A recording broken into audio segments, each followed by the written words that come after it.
হরে কৃষ্ণা বন্ধুরা, গোপাল সোনাদের একটি নতুন ভিডিওতে তোমাদের অনেক অনেক ওয়েলকাম জানাই। আজকে অনেক মাস পর একটা বড় ভিডিও নিয়ে এসেছি তোমাদের সামনে। আজকে ছিল জামাই ষষ্ঠী, তাই এই জামাই ষষ্ঠীতে আমি গোপাল সোনাদের যেভাবে সেবা দিয়েছি সেটাই তোমাদের সামনে তুলে ধরছি।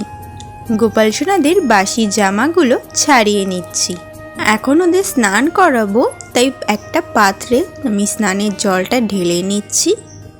আর জলে দিলাম গোপাল সোনাদের গায়ে যে আতরটা দিই সেই আতরটাই। আর তেমন কিছু দিলাম না, কারণ ওয়েদারটা হালকা হালকা ঠান্ডাই রয়েছে। এরপর যে পাত্রে আমি ওদের স্নান করাবো সেই পাত্রে এক এক করে বসিয়ে নিলাম। এরপর মন্ত্রের সাহায্যে আমি ওদের স্নান করিয়ে দিচ্ছি।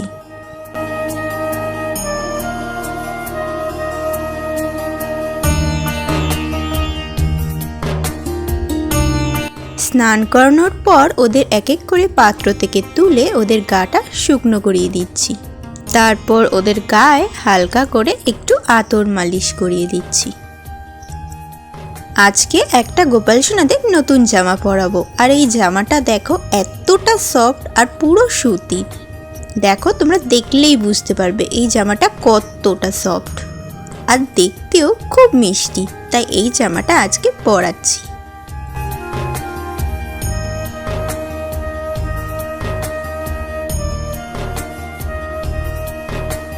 গোপু সোনার জন্য সেম কালার তো পাইনি, তবে সেম কাপড়েরই একটা জামা নিয়ে এসেছি।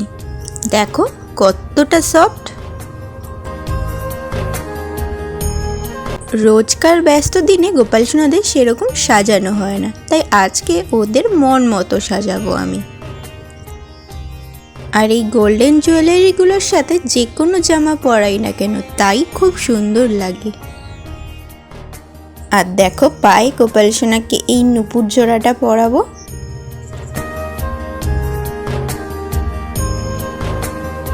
গোপলু বাবু অলমোস্ট রেডি। এবার গোপু সোনাকেও হালকা করে সাজুগুজু করাবো। যে আতরটা গোপাল সোনারা ইউজ করে সেটাই ওদের গায়ে দিয়ে দিচ্ছি।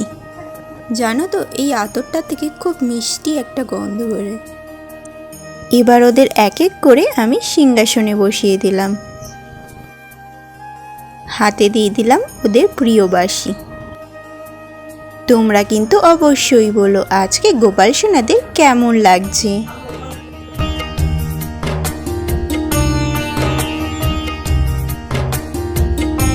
আগের দিন আমি বাজার থেকে গোপাল সোনাদের জন্য এই মিষ্টিগুলো নিয়ে এসেছিলাম। তারপর দেখি আবার কিছু মিষ্টি আমাদের বাড়িতে এসছে। আর এই মিষ্টিগুলোকে এইরকম তোমরা দেখবে, তারাও তোমাদের দেখায়। এই দেখো, এটাও লাল মিষ্টি আর এটাও লাল মিষ্টি, শুধু পার্থক্য এটা লম্বা আর ওটা গোল। ওই যে কথাতে আছে না, ভগবান নিজের খাবার নিজেরাই জোগাড় করে নেন। এটা তার সব থেকে বড় প্রমাণ।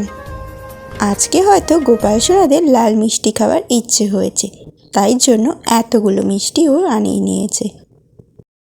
তারপর মিষ্টিগুলো চটপট থালায় বেড়ে থালার মধ্যে একটা তুলসী পাতাও দিয়ে নিলাম। এরপর গোপাল সোনাদের সামনে দিয়ে দিলাম। সব শেষে করে নিচ্ছি ভোগের একটু আরতি। তাহলে আজকের ভিডিওটা এইটুকুই। তোমাদের আজকের ভিডিওটা কেমন লেগেছে অবশ্যই কমেন্টে বলো। ভিডিওটা ভালো লাগলে অবশ্যই একটা লাইক করো, শেয়ার করো এবং আমাদের এই ইউটিউব চ্যানেলকে সাবস্ক্রাইব করো। রাধে রাধে।